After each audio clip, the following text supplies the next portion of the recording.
Broadcasting from the News Radio 102.9 KARN Radio Center and Studio 1B. It is Gwatney Unplugged with Scott Romine.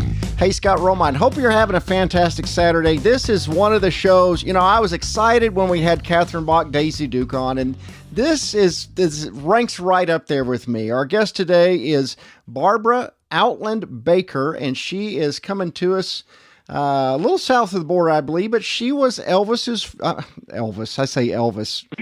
My whole thing in the world is Elvis Presley and Arnold Schwarzenegger. And Elvis had Priscilla and Arnold Schwarzenegger had you, Barbara Baker. How are you? I'm doing great, Scott. Yeah, that's funny. Yeah, I very honestly, since I was a young boy, it's always been Elvis and Arnold Schwarzenegger, and that just makes the world go around for me, and I'm never going to grow out of that. I'm 47 years old. But I feel bad to have you on the show to just talk about someone else. So please tell us about your background and what you've been up to and where you're at today. Oh, that's kind of you. Yeah, I guess I do count as a person. Absolutely. I'm living in Mexico now. It's Ajijic, which is near Guadalajara, and my husband and I have been here like 7 years now, and just absolutely love the climate and the locals and the expats, and so our life has just changed by having made this move here. It was very daring, but we're here, and we just absolutely love it. I help people move out of pain. So I'm certified by the Egoscue method, and so I kind of took that whole idea of exercise through Arnold, and it's ironic that I'm still kind of doing that with a very subtle career. I don't have a lot of clients, but I really love helping people move. Yeah, and it's odd that you moved to where Arnold killed the Predator. Exactly. Yeah. So you were studying to be a school teacher back in the day. Did you do that too, or you've done this other thing? No, I was a high school teacher and then eventually a community college professor for like 31 years. So when I retired, we moved from California to McKinney, Texas, and lived there for 10 years because of family. And then we just wanted better weather. And so we learned about this area. And, it's been chunked into very interesting portions of my life. I've heard it's cheaper to live there. I don't know. And I'm sure it's beautiful. I think that it is maybe by 2/3. Oh, wow. I mean, you can't go across the board, but... that's huge. Yes, we really get used to the peso mentality. So you've got this book called Arnold and Me, Living in the Shadow of the Austrian Oak. And tell us, how did you first meet Arnold Schwarzenegger? Well, I worked at a delicatessen called Zucchi's in Santa Monica, and I was living with 3 girlfriends our last summer before we would graduate from college. And I worked in this deli, and I was I was at the counter, and I write about it in the book, how Sure. I was like probably eating a hamburger and French fries. And here comes Arnold, and I'd seen him before, but he really didn't register. I mean, that's kind of crazy because of his hugeness, but, there were lots of people coming and going from Zucchi's. And so he said, "Hey, you are so sexy, I must ask you out on a date." And it's like, okay. Yeah, right. Is totally unusual for fraternity boys at San Diego State. And so I dared to give him my number, and then, I don't know, within 4 or 5 days he called, and we eventually went out on a date, which was the moon landing. When he knocked on my door, they were just getting prepared to land on the moon. So it was really a very special night. You didn't catch that every time he was coming in the restaurant as he'd leave, "I'll be back." You didn't even pick up on it. Well, he didn't know that line yet. And, All right. And I guess he would have no idea he would be as famous as that moon landing one day. Oh, more so, you know? Yeah, that's right. Yeah. You know, the year I was born, 73, I understand you attended that Mr. Olympia competition. That was the year of your birth. Okay. Yeah, that's right. That's right. Yeah. So what was that like? What was he's won the trophy. What's his reaction to that kind of stuff? It wasn't his first rodeo.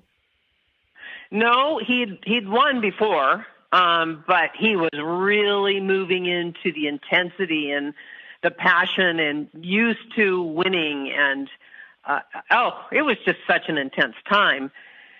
For me, I was working in, not yet teaching. I was still going to college to get my master's.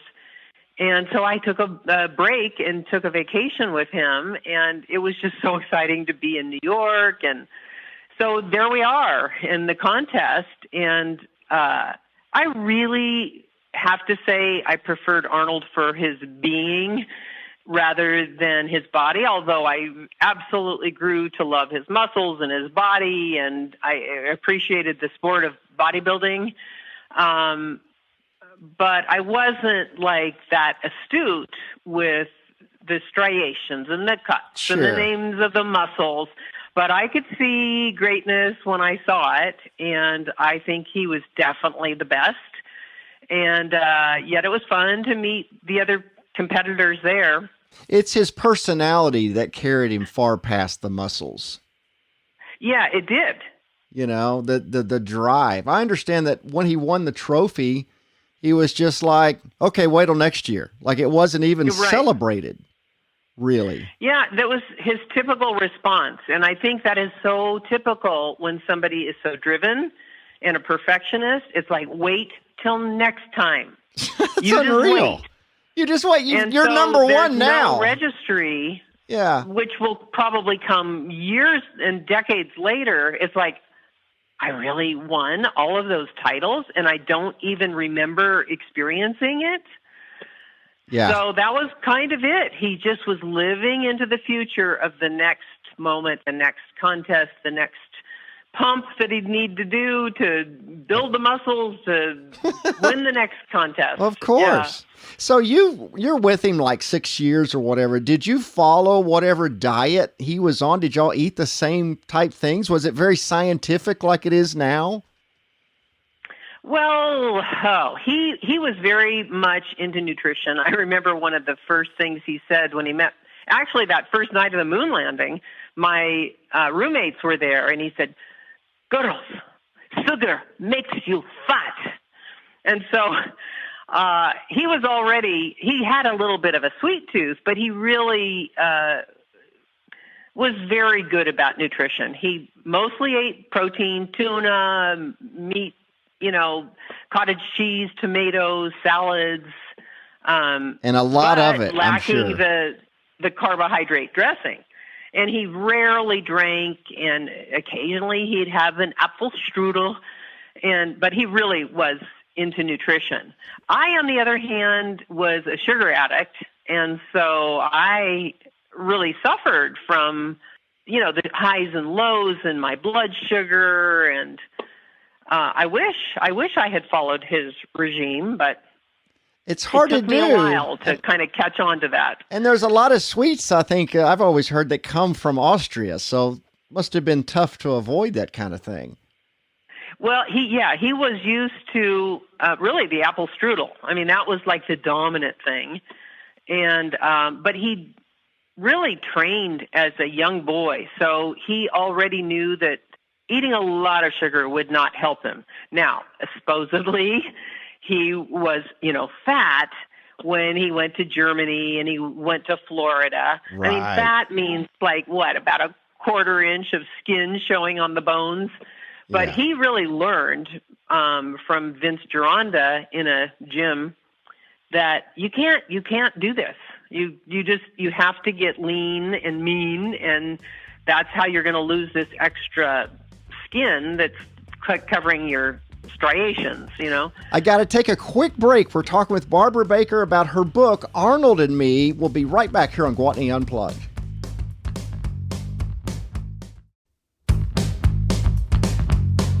You're listening to Gwatney Unplugged on News Radio 102.9 KARN with Scott Romine, brought to you by Gwatney Automotive Group. Hey, Scott Romine here. We're talking with Barbara Baker. She was Arnold's longtime girlfriend when Arnold Schwarzenegger first moved to the United States. And Arnold did something that most people have never done or would ever have the opportunity to do, and that is that he actually beat his hero in competition. Reg Park, of course, he talks very fondly of, and he goes on to beat him in a bodybuilding competition. This was the guy that inspired him to get into that. What kind of effect mentally did that have on Arnold, and did it affect the relationship? Well, we had broken up before that contest, but it was devastating that, one, he knew that Reg would compete. And it's like, why? Why would he do that at an older age? And why would he risk, his protege? Sure, and his record. There were so many years between them, and they were friends. He knew his wife and his kids, and, he was like very close with the family. So, it was just really, really sad. They maintained their friendship and respect, but it really bothered Arnold. Yeah, that's, it seems like not a lot bothers Arnold, but I've always heard that really did. Mm-hmm. What was his mom? He's unflappable. What was his mom like? Oh, various ages and stages. She was the dutiful housewife in Graz, Austria, and I think maybe not exactly fulfilled because her husband was, again, compelled by work. He was the police chief of the Austrian village. And so they just got through their day. She was a typical hausfrau, the meals, he came home for lunch. She just was a cook and all of that stuff. Right. And then when he died, I think she got a new lease on life, and Arnold was definitely better to her. And he brought her to California for 3 weeks the first time, and that set up a tradition that he sent her money, and he cared for her, and he showed her more attention. And so now she was developing more of a personality and more of an identity and how to enjoy life. So really, she got a second lease on life, and then eventually even had a boyfriend. Really? So, yeah, it was very exciting. We were way broken up, but we maintained a close friendship, and so my mother and father had her down and her boyfriend and Arnold and his girlfriend Sue, and we just had such a fun time and really looked very happy. Did you ever meet the dad? No. Mm-mm. But you were with Arnold when the dad passed away, correct? Yeah. Mm-hmm. And he was probably the driving force to a lot of this. And of course, a lot of people know the line in Pumping Iron where Arnold says, "I can't be bothered with my father dying and I'm in competition." I've always thought that was a character, kind of playing a character, but is there a sliver of truth to that? Oh, to go into one psyche is so hard because it's subjective. But he had torn the ligaments in his knee in South Africa, or I think South Africa. Right. And then he came home on crutches, and he was trying to avoid surgery. But this was at the time that it was our reunion, and it's like, okay, I'm expecting you to propose to me for marriage tonight. And so he was quiet throughout this special dinner I had planned for him. Oh, wow. And then all of a sudden he said, "My father died." And, how do you handle that kind of news? It's like, waited till now to just tell me this huge news? Wow. So I don't know. If I were 3 maybe, he might have been 24. We might have been a year younger than that. Sure.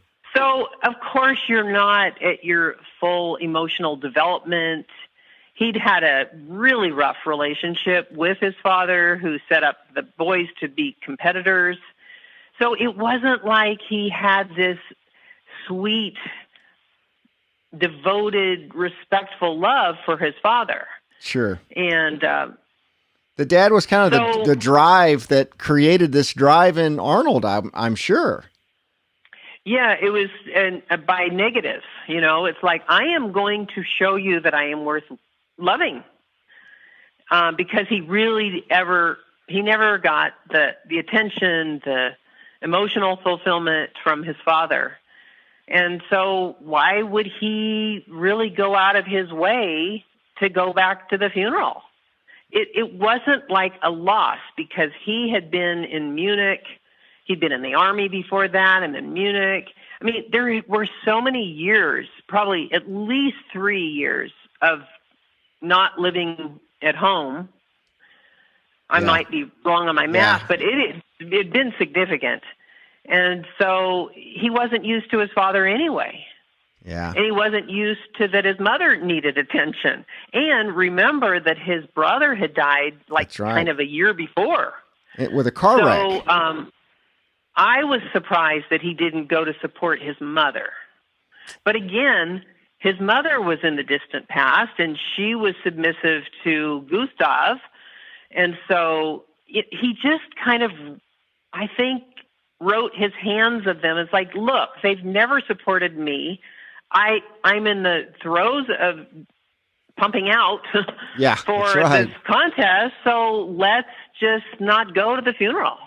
Now, in retrospect, I think he sees it from a full specter, and he's seeing that, why didn't I go, Yeah, I'm sure. Now, it's just our ages and stages, and you can curse yourself, but then that's it.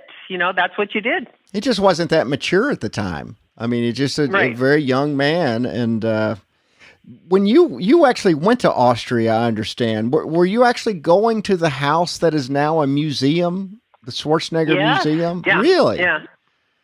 Yeah, it was really, really neat. Actually, Relly lived there, and so I could see the real house. I called her Mutti at the time, which means mommy, which I don't know. I mean, I would never call her that if I were to meet her today. Of course, she's passed, but... Did you pick up some Austrian or some German hanging around there? Oh, at the time, a little bit of comprehension, and Arnold taught me some nasty phrases that he had me repeat to Relly. It's like, oh my God, why am I saying that to her? I mean, she laughed, but she was really very sweet, and she had some friends, and she had a few relatives, and then eventually, I can't remember if she moved elsewhere. I think she did, and then eventually they turned the house into a museum, which I've been to that too. I mean, way after Arnold and I broke up, but I was going there to Austria, to Vienna, for kind of a Barbara Walters type of interviewer. Sure. And so met some people who had known Arnold really well, and they just gave us the most fabulous trip and drove us to Graz and saw the museum, and it was really, really surreal. Yeah, I bet. You're probably in the museum somewhere. There's probably a picture of you somewhere with Arnold. Yeah, very, very possible. So I understand. Well, I'm going to ask you about this when we're going to take a break. But think on this. I've always heard that Arnold kind of replicated his family in the United States.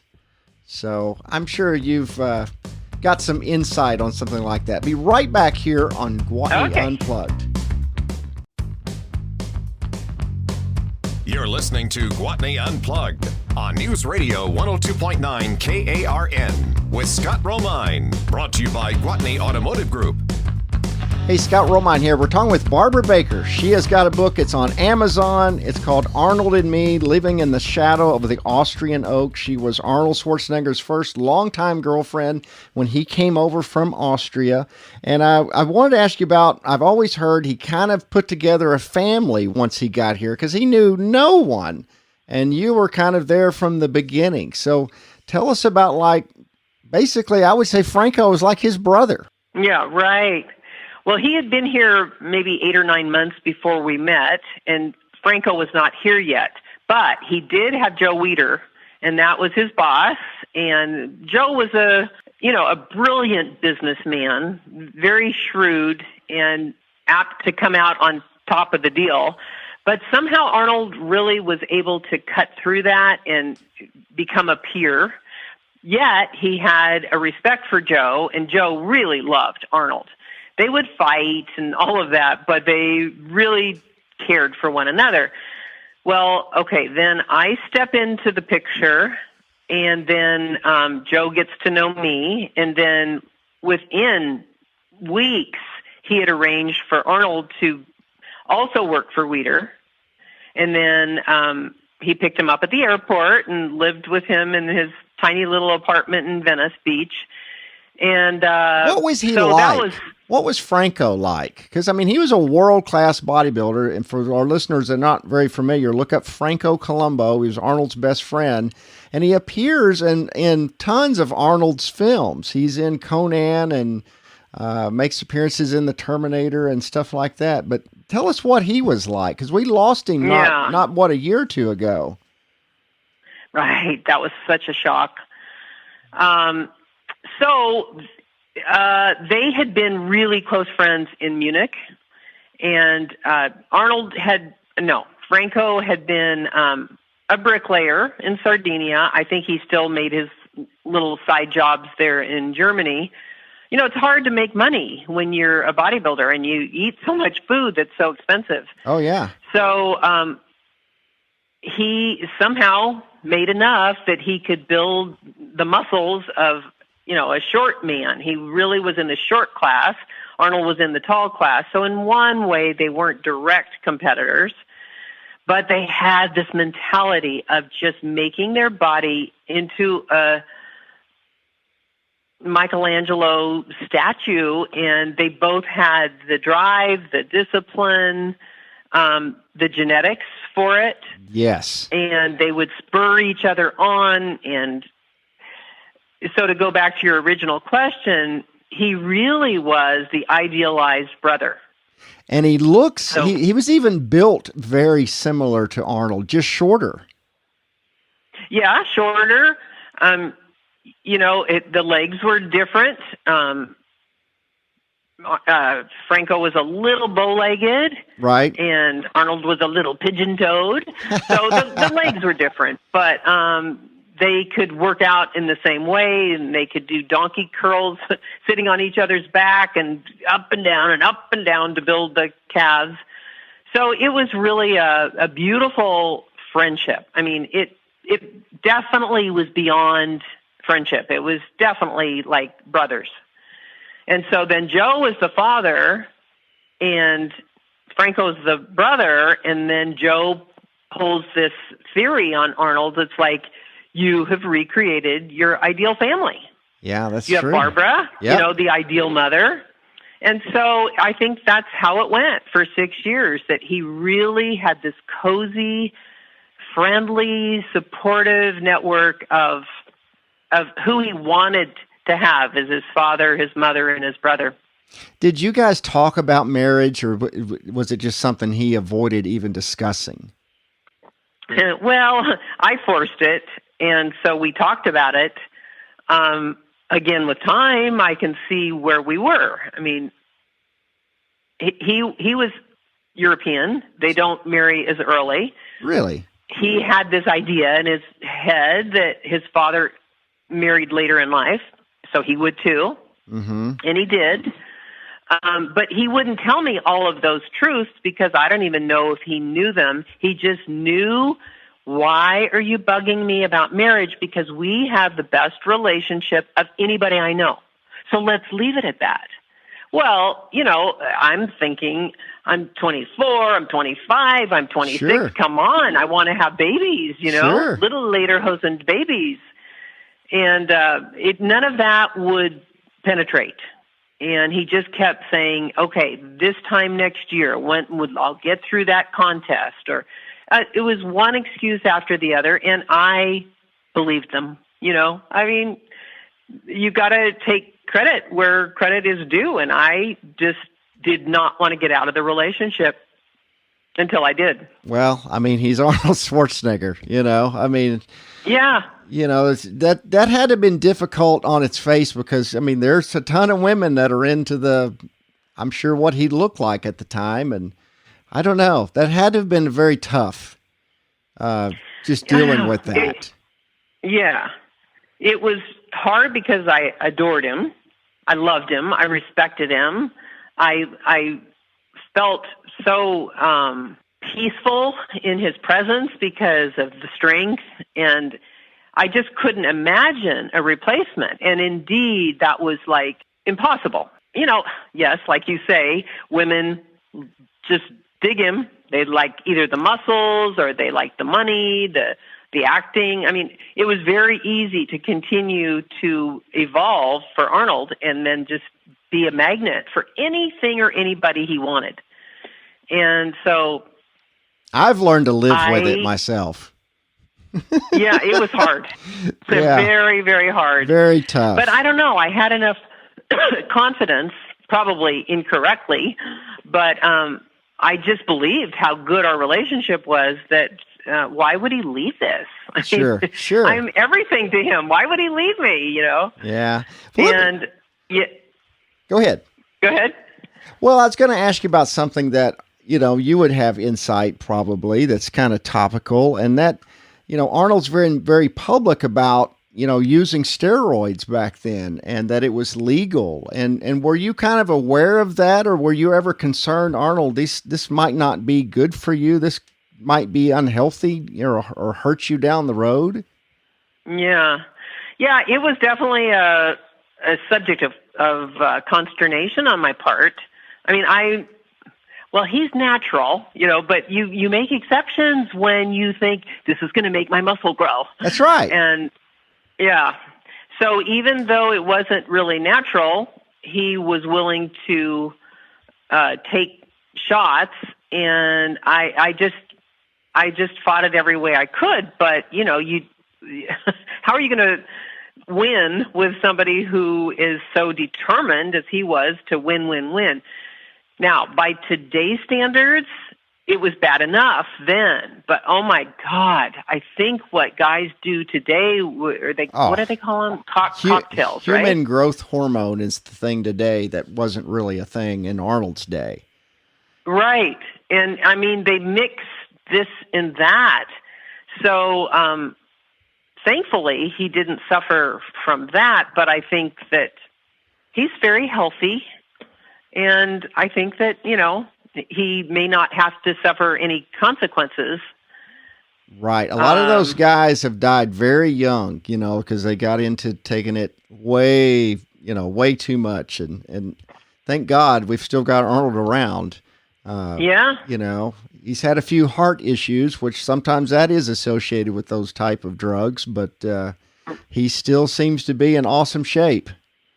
Right, he does, and his father also had heart issues, so it might be genetic anyway. That's true. That's very true. That's very true. So, I don't know. You just, I've eaten way too much sugar in my life. Who knows what that's going to do to my brain or whatever.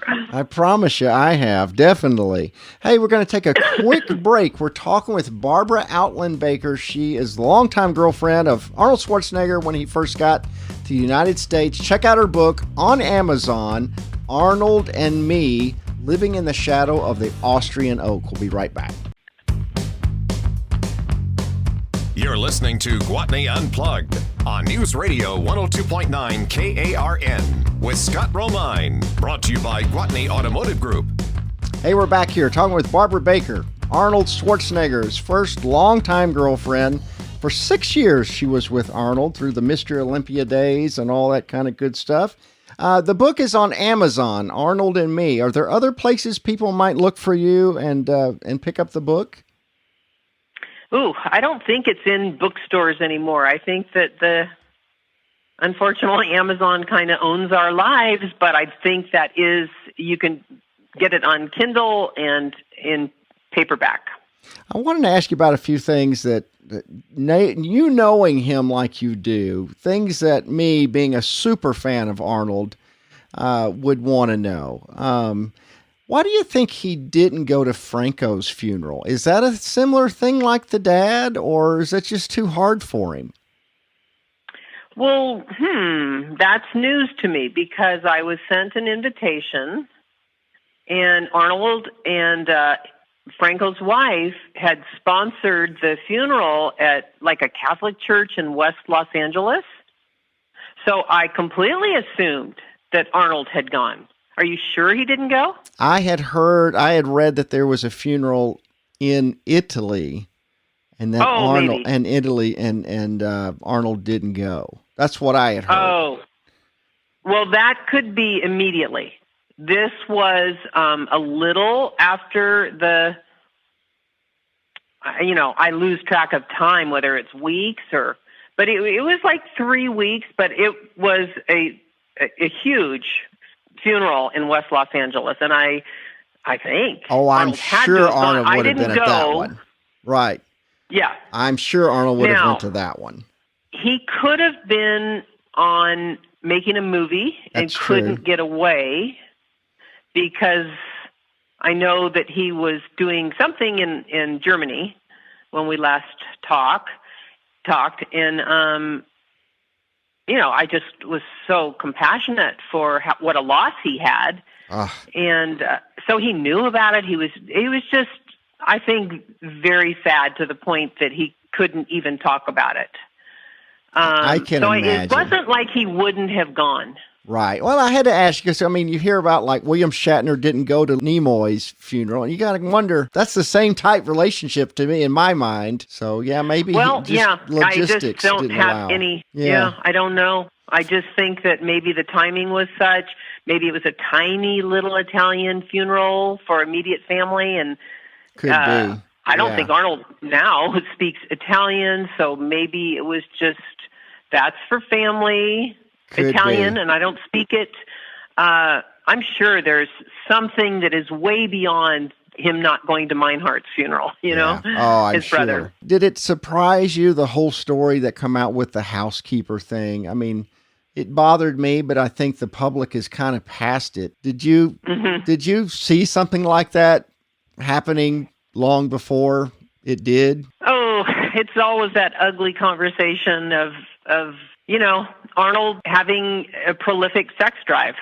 Sure. And so I think that, yes, it did surprise me at one level because it wasn't the up-and-coming model.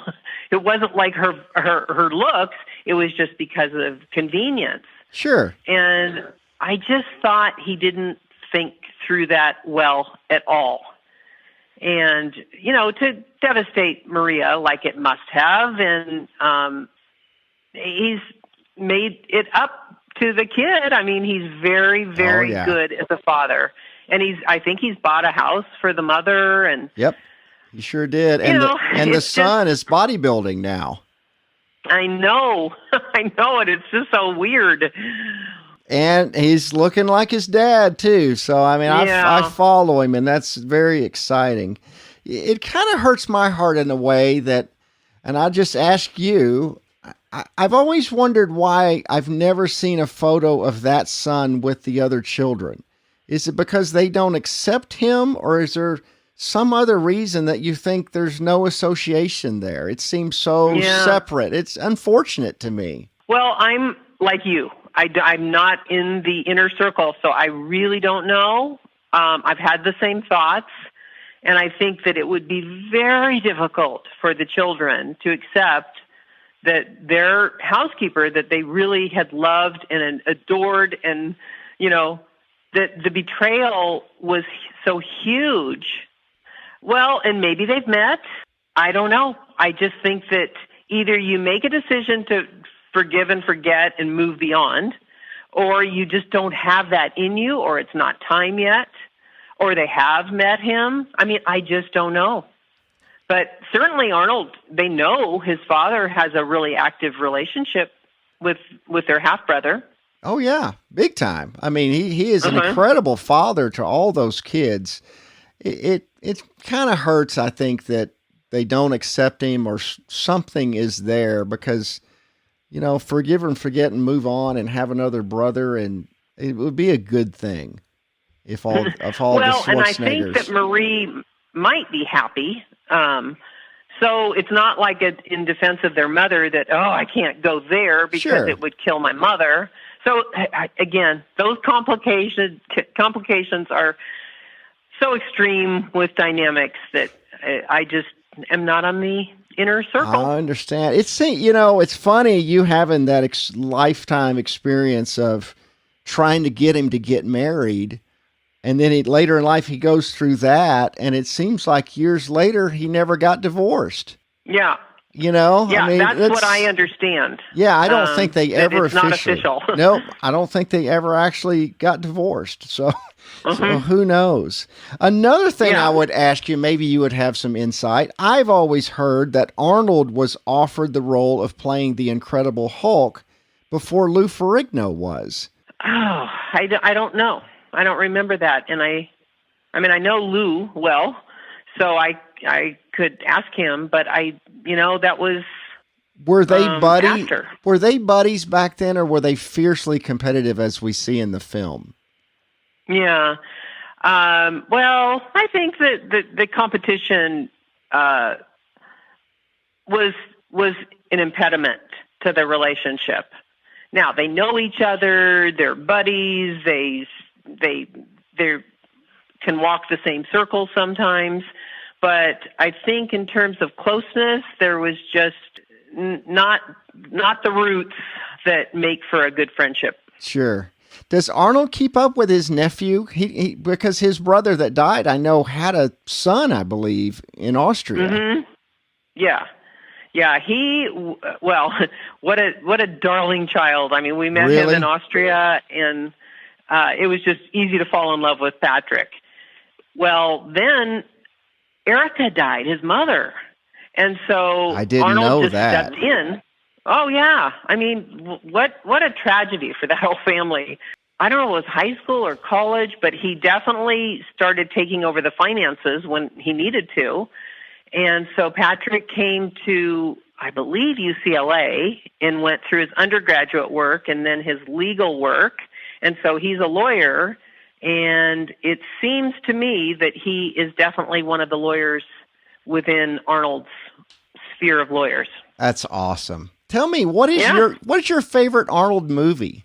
Well, I'm going Commando. That, to me, that's the greatest thing ever, because I still have the mind of a 12-year-old boy. But and that's kind of the answer to the question, is that these movies are made more for young men. And so, I'm not the best movie fan of Arnold's movies, although I know that he is an incredible action hero. I've really loved the Terminator series, and even the third one? I thought, wow, that is just really optimistic, Rise of the Machines, yeah. Yeah. Last movie he made before he Governor. He softened a little bit. There was like a little emotion that, he could claim to. So you like the Terminators. And that was the last movie he made before he became governor. And he's back doing other things now. So last question, can you get Arnold to do our radio show? Wouldn't that be great? That would be fantastic. Well, thank you so much for taking time to talk to me today. Thank you, Scott. It was fun. Thank you so much. And the book is Arnold and Me. It is on Amazon. You can go get it right now. Please do. Go out and have a fantastic Saturday. We will see you next week.